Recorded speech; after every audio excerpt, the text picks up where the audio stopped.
Nah, kali ini saya akan mempresentasikan tentang laporan hasil wawancara guru senior biologi. Saya dari kelompok 8, Yulia Amalia, kemudian nanti ada teman saya Hidayati Maufiro dan Mahesti Puspa.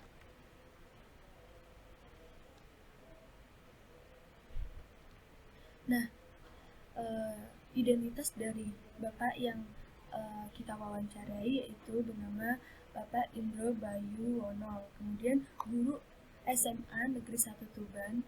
Nah, sudah mengajar pada tahun 1991 hingga sekarang, yaitu 2020. Nah, poin wawancara yang pertama yaitu Pak Indro Bayuwono mengajar di SMA Negeri 1 Tuban mulai dari 1991 sampai 2020. Maaf Ibu, sekitar 30 tahun pengalaman. Kemudian beliau kuliah di IKIP Malang yang sekarang menjadi UM pada tahun 1984 hingga 1988. Kuliah pendidikan biologi di IKIP Malang adalah pilihan yang kedua. Pilihan yang pertama di kedokteran Universitas Brawijaya. Nah, memilih di Malang dikarenakan lokasi sejuk. Kemudian alasan beliau memilih jurusan biologi dikarenakan waktu SMP nilai yang paling menonjol yaitu biologi dan ayahnya guru yang menjadi teladan bagi beliau. Menjadi guru biologi dapat juga mencerdaskan calon dokter yang dulu menjadi cita-citanya. Itu adalah alasan yang lain dari beliau. Kemudian lulus kuliah menunggu program TID atau Tunjangan Ikatan Dinas Beasiswa dan ternyata menunggu SK selama 2 tahun. Kemudian ditempatkan di Pulau Bawean, Kabupaten Gresik. Kemudian mutasi menjadi guru di SMA Negeri 1 Tambak Boyo Tuban. Pada 2010 pindah di SMA Negeri 1 Tuban. Selanjutnya, metode yang digunakan dalam pembelajaran yaitu menggunakan UKBM karena kualitas muridnya unggul dan siswa lebih aktif dalam mencari sumber belajar. Untuk penilaian juga dibedakan mana siswa aktif dan tidak aktif dalam mengerjakan UKBM. Kemudian, siswa SMA Negeri 1 Tuban sudah menerapkan sistem SKS. Paling cepat dapat ditempuh selama 2 tahun, namun tetap 6 semester. Tahun 2020 sudah ada 13 anak yang menempuh SKS selama 2 tahun. Nah, pembelajaran beliau yang sangat menonjol yaitu pembelajaran praktek dari mata pelajaran yang lain.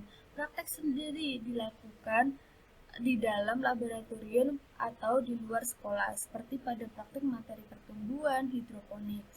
Kemudian, proyek hidroponik sendiri menggunakan metode STEM, Science, Technology, Engineering, Mathematics, dilakukan setiap kelas dan dapat berfungsi sebagai ikon kelas. Selain mendapat nilai praktik biologi, namun juga dapat menambah nilai estetik sebagai. Halo teman-teman semua, sekarang saya Hidayati Maufiro akan melanjutkan presentasi dari Mbak Delia terkait bagaimana sih perbedaan karakter pembelajaran zaman sekarang dengan beberapa tahun yang lalu versi Pak Indro. Nah, seperti yang kita tahu bahwa Pak Indro ini telah mengalami beberapa pergantian kurikulum mulai dari tahun 1994, 1997, 2004, 2006, 2013. Karena Bapak Indro ini telah mengajar dari tahun 1991 hingga sekarang tahun 2020. Nah, menurut Bapak Indro, perbedaan karakter pembelajaran zaman sekarang dengan beberapa tahun yang lalu dapat ditinjau dari media, metode, dan sumber belajar yang digunakan. Zaman dulu, media yang digunakan oleh guru hanya berupa kapur tulis dan papan hitam. Metode yang digunakan guru yaitu metode ceramah. Kemudian sumber belajar yang digunakan siswa ini tidak memiliki buku yang lengkap serta tidak memiliki fasilitas internet seperti sekarang. Nah, zaman sekarang ini kan merupakan zaman yang sangat canggih. Karena seperti yang kita tahu, kemajuan di bidang teknologi cukup pesat. Nah, untuk medianya, saat ini guru menggunakan papan tulis putih, menggunakan spidol, ditunjang dengan adanya LCD. Kemudian dari sumber belajarnya, siswa ini dapat mendapat sumber belajar dengan mudah. Karena saat ini kan juga kita difasilitasi oleh internet. Nah, sehingga guru dan siswa ini dapat membahas hal-hal yang bersifat up to date dan kontekstual, sehingga pembelajaran tidak lagi membosankan. Selanjutnya terkait pengembangan kompetensi kepribadian versi Pak Indro. Nah, menurut Bapak Indro, beliau itu mengembangkan kompetensi kepribadiannya dengan cara menanyai kembali siswa terkait kejelasan materi yang sudah disampaikan. Selain itu, Bapak Indro juga meminta masukan dari para siswa untuk perbaikan di pembelajaran selanjutnya. Nah, selain Bapak Indro ini mengeksplor kompetensi kepribadian pada diri beliau sendiri, beliau juga mengeksplorkan kompetensi kepribadian ini kepada siswa-siswanya. Jadi siswanya itu sebelum pembelajaran dimulai, diajak untuk menyanyikan lagu Indonesia Raya, kemudian membaca Al-Quran, selanjutnya berdoa. Jadi Bapak Indro ini juga ingin membiasakan siswa kepada hal-hal yang baik agar siswa itu memiliki kompetensi kepribadian yang baik pula. Nah, di dalam proses pembelajaran, di sela-sela pembelajaran, Bapak Indro ini juga menyisipkan nilai moral agama dengan memasukkan unsur imtak, iman dan takwa pada materi-materi yang penting seperti evolusi, sistem reproduksi, dan lain-lain. Nah, pada akhir kegiatan pembelajaran, beliau juga banyak sekali berpesan kepada para siswanya agar selalu berhati-hati di dalam perjalanan dan terus berdoa agar dapat selamat sampai rumah. Jadi Bapak Indro ini mengembangkan kompetensi kepribadiannya tidak hanya untuk dirinya sendiri, tetapi juga mengajarkan kepada siswa, mengajak siswa untuk memiliki pribadi yang baik pula. Selanjutnya terkait pengembangan kompetensi sosial. Nah, pengembangan kompetensi sosial versi Pak Indro dilakukan dengan membiasakan 5S, yaitu senyum, sapa, salam, sopan, dan santun pada siswa dan guru. Nah, antara guru dengan guru serta staf, pengembangan kompetensi sosial juga dilakukan dengan adanya atau diadakan rapat dinas oleh SMA Negeri 1 Tuban.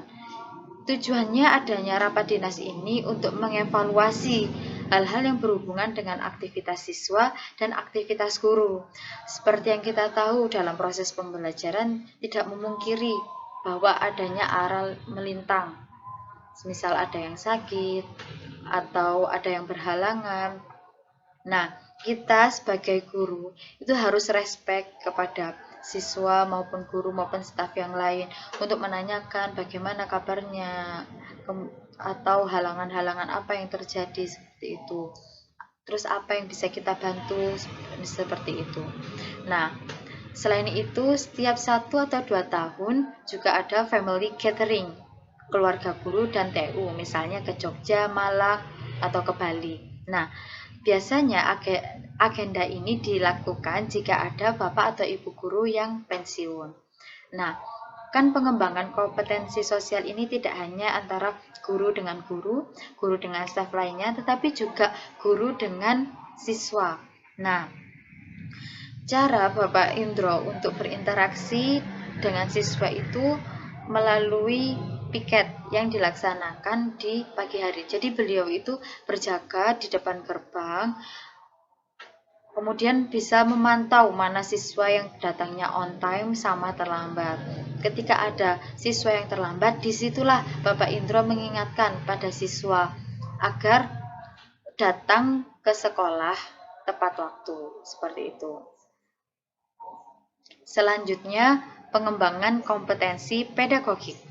Nah, menurut Bapak Indro, pengembangan kompetensi pedagogik ini dilakukan dengan mengikuti diklat program PKB, yaitu pengembangan kompetensi berkelanjutan.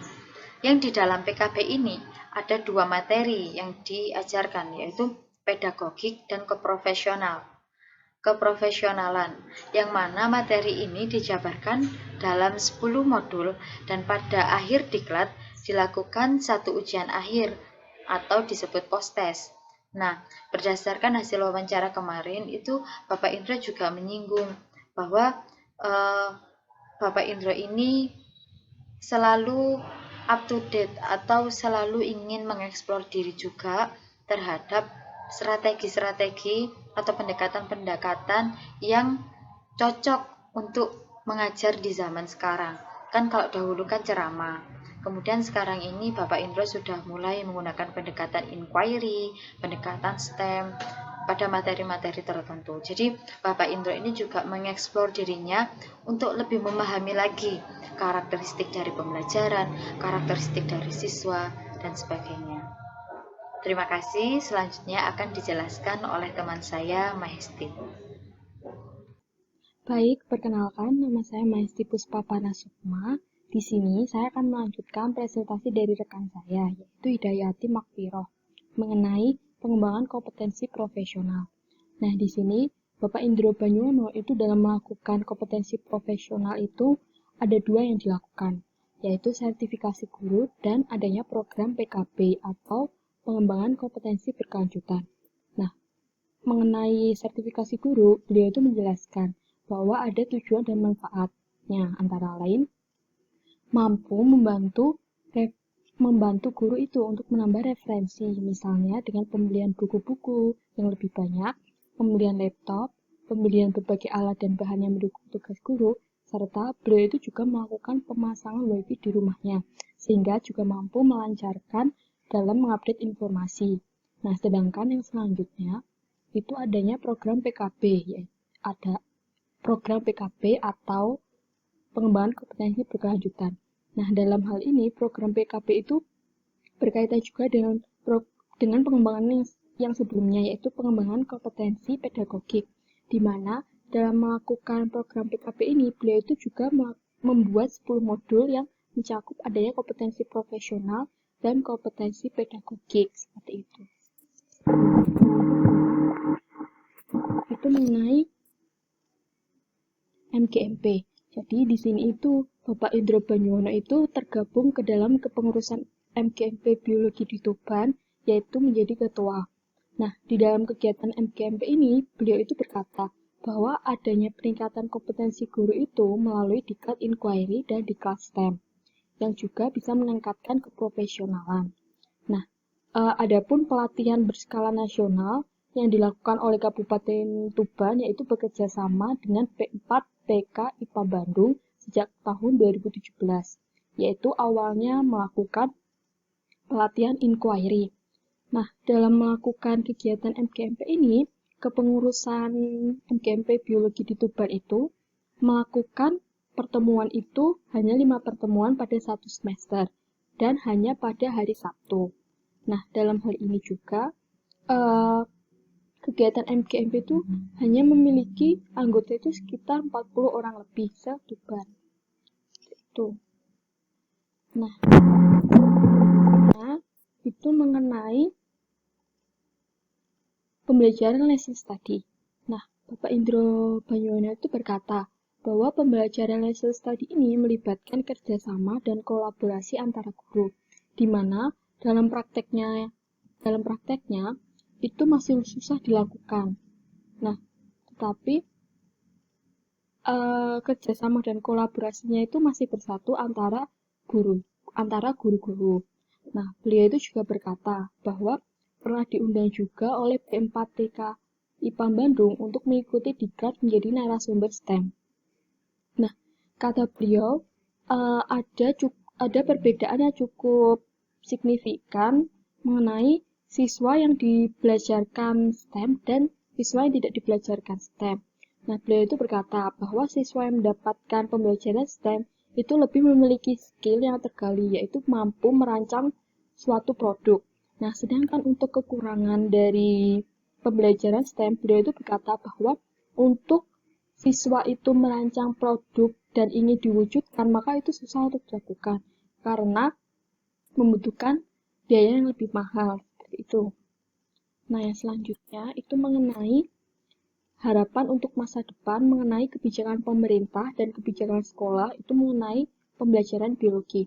Nah, menurut Bapak Indro Banyuwono, beliau itu berkata bahwa canangan dari Menteri Pendidikan dan Kebudayaan yaitu Bapak Nadiem Makarim mengenai Merdeka Belajar itu beliau itu setuju. Karena apa? Beliau itu berkata bahwa Merdeka Belajar ini sudah dilakukannya pada siswa dengan menggunakan media dan sumber dari manapun sesuai dengan target atau kompetensi dasar minimal dari silabus. Nah, target yang ingin diberikan yaitu siswa mampu menempuh cara-cara yang kreatif sehingga bisa lebih mengerti, memahami, dan mampu menguasai sesuatu itu dengan berbagai macam metode pembelajaran. Kemudian refleksi. Nah, guru tidak hanya mengajar materi dan juga sebagai fasilitator, namun sebagai monitoring semua siswa. Jika terdapat siswa yang kurang dalam pemahaman ataupun nilai akhir, maka guru harus mengevaluasi dan memonitoring. Siswa yang kurang diberikan motivasi yang lebih agar dapat mengimbangi dengan siswa lainnya. Nah, monitoring tersebut dilakukan pada setiap pertemuan. Siswa yang kurang memahami terlihat kurang aktif. Maka dengan ini guru dapat memberikan pertanyaan kepada siswa yang kurang aktif tersebut agar proses pembelajaran berjalan dengan lancar.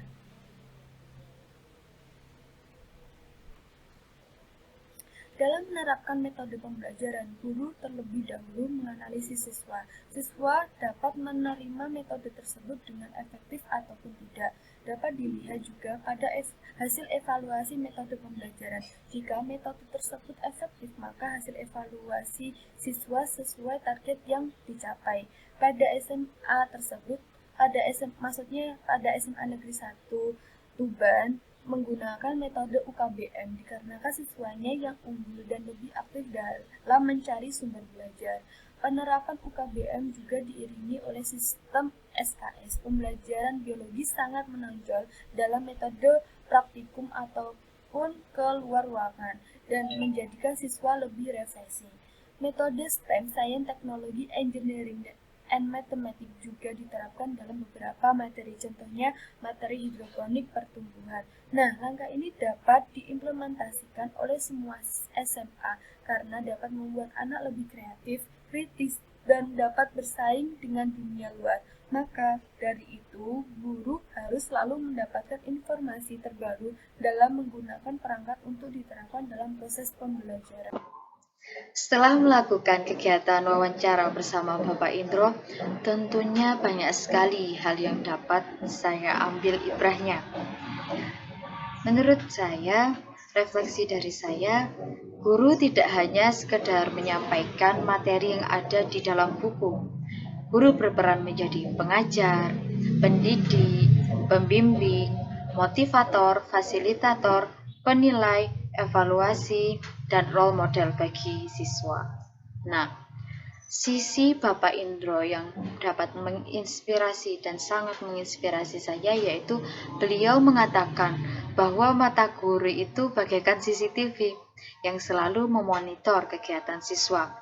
Ketika ada siswa yang malas mengerjakan UKBM atau malas dalam kegiatan pembelajaran, Bapak Indro ini langsung mendekati siswa tersebut dan menanyai apa masalah yang sedang dialaminya. Hal tersebut mengajarkan saya bahwa untuk menjadi seorang guru itu harus peka terhadap hal-hal yang di sekitarnya, terutama pada siswa yang dididiknya. Guru harus mampu membangun komunikasi yang baik dengan siswa, karena siswa bukan untuk disuruh, tetapi siswa untuk diajak berdiskusi. Minimal dapat mencapai tujuan pembelajaran. Kompetensi kepribadian yang dikembangkan Bapak Indro dengan menanyakan kepada siswa terkait apakah penjelasan yang disampaikan sudah jelas atau belum, di mana hasil refleksi ini akan diperbaiki dalam kegiatan yang selanjutnya. Kemudian untuk kompetensi sosial yang patut kita contoh dari Bapak Indro yaitu Beliau selalu membiasakan hal kecil tetapi memiliki manfaat yang luar biasa, yaitu dengan membudayakan 5S. Senyum, sapa, salam, sopan, dan santun kepada teman sejawat, kepada siswa, dan kepada masyarakat. Bapak Indro juga merupakan seorang yang disiplin. Beliau mau berangkat pagi untuk berjaga di depan gerbang dan mengingatkan pada siswa yang kurang disiplin. Selain itu, strategi yang dapat digunakan agar memperkuat hubungan sosial antara guru dengan guru melalui adanya rapat dinas. Pada SMA Negeri 1 Tuban diadakan sebulan sekali sehingga dapat peka terhadap kinerja guru yang lain. Untuk kompetensi pedagogik yang dikembangkan Pak Indro adalah dengan memahami karakteristik materi biologi dan memahami karakteristik siswa yang dididiknya. Pak Indro mampu mengimplementasikan pendekatan inquiry dan STEM untuk mengasah skill-skill siswa. Melihat bahwa dulu Bapak Indro berada di era 90 yang masih menggunakan metode ceramah, dan hari ini Bapak Indro menggunakan pendekatan STEM, menunjukkan bahwa Pak Indro ini merupakan seorang yang profesional, seorang pendidik yang mampu menyesuaikan zaman. Kompetensi profesional yang dikembangkan Pak Indro melalui kegiatan MGMP dengan aktif sampai beliau pernah menjadi ketua dan meluangkan waktunya untuk mengikuti kegiatan P4TK di Bandung. Menjadi guru profesional bukanlah hal yang sulit. Kemauan untuk terus belajar adalah kuncinya. Dari kegiatan yang diikuti Pak Indro, melatih diri beliau agar selalu update dengan perkembangan materi biologi, saling sharing strategi pembelajaran dengan sekolah lain. Melihat sosok Bapak Indro, saya merasakan bahwa masih banyak sekali kekurangan pada diri saya yang perlu diperbaiki lagi. Bagi saya, menjadi guru merupakan amanah, di mana harus mampu terus memperbaiki diri dan bertanggung jawab untuk menghantarkan siswa menjadi generasi unggul di masa depan. Semangat untuk semua calon guru di Indonesia, semangat untuk guru-guru di Indonesia. Terima kasih.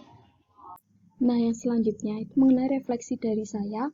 Dengan adanya wawancara dengan Bapak Indro Banyuwono, saya menyimpulkan bahwa sebagai calon guru biologi itu, kita diharapkan bisa berinteraksi dengan siswa. Nah, interaksi yang bisa kita lakukan itu dengan cara membuat pembelajaran itu menjadi lebih baik.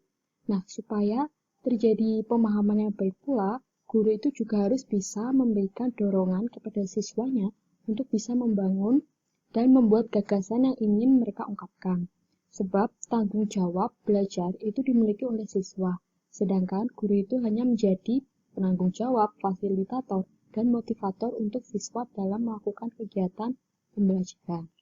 Nah, seorang guru itu juga harus menjadi contoh yang baik dalam memberikan materi pembelajaran kepada siswa. Nah, sebagai calon guru juga, kita itu tentu saja harus bisa menjadi teladan kepada murid.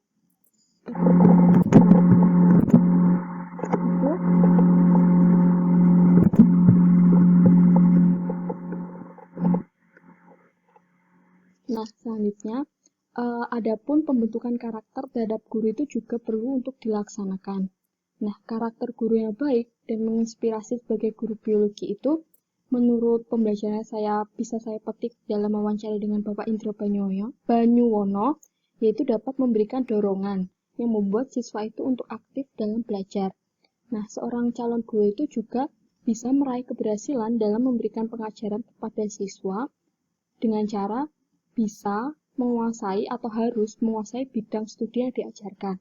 Seperti kita sebagai calon guru biologi bisa mengajarkan biologi kepada siswa kita secara profesional dan bisa memiliki penguasaan yang cukup atau bisa lebih dalam bidang studi yang diajarkan. Nah, maka dengan menguasai ilmu yang diampu, akan mudah untuk mengarahkan siswa untuk berbuat dan bertindak sesuai dengan teori yang diajarkan. Juga Sebagai calon guru biologi itu, kita juga harus memiliki ide-ide yang kreatif, di mana mampu melakukan proses pembelajaran itu yang efektif, dengan cara menggabungkan kehidupan sehari-hari siswa atau secara kontekstual sebagai bahan, strategi, media, dan pengalaman pembelajaran di kehidupan nyata. Nah, itu tadi pemaparan kelompok kami mengenai wawancara dengan Bapak Indro Banyuwono. Sekian presentasi dari kelompok kami, semoga bermanfaat dan semoga teman-teman bisa menjalankan aktivitas dengan berpuasa di tahun ini dengan baik dan lancar. Terima kasih.